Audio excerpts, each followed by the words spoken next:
পরিযায়ী শ্রমিকদের তরফে আমাদের দাবি ছিল কি? পরিযায়ী শ্রমিকের তরফে আমাদের দাবি আজ থেকে নয়, বহুদিন ধরে একটাই দাবি করে আসছি যে বাংলার পরিযায়ী শ্রমিক যারা বাইরে থাকছে তাদেরকে কখনো আধার কার্ড দেখাতে হবে, কখনো তোমরা বাংলাদেশি, তাই বলে তাদেরকে নানাভাবে অভিযুক্ত করা হচ্ছে, তাদের নানাভাবে বঞ্চিত করা হচ্ছে।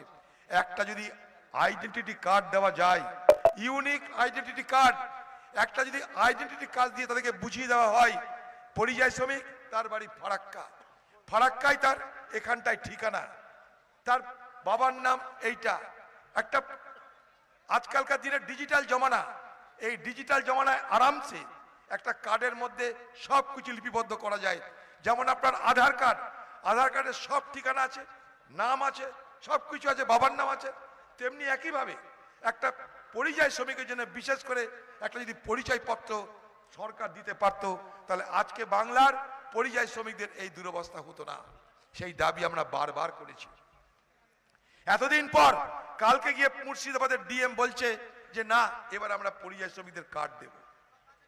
আজকে তাদের উপরে 26 ঘন্টা পর, 26 ঘন্টা সেখানটাই হামলা হলো, বন্ধ হলো, বন্ধ উঠে গেল, স্বাভাবিক জীবন হলো, আবার বন্ধ হলো, কারণ আবার শ্রমিকের উপর হামলা হলো।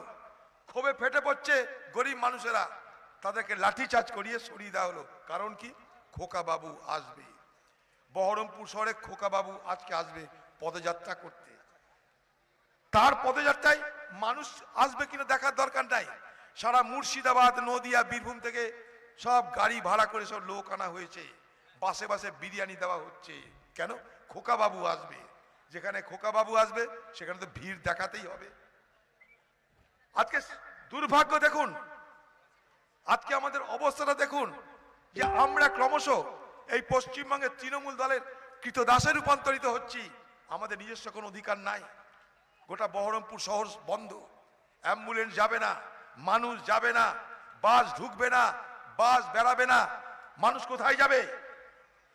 কারণ খোকাবাবু আসবে, খোকাবাবু রাস্তায় হাঁটবে, খানিকটা পথ তিনি হাঁটবেন, আর তার দুপাশে তৃণমূল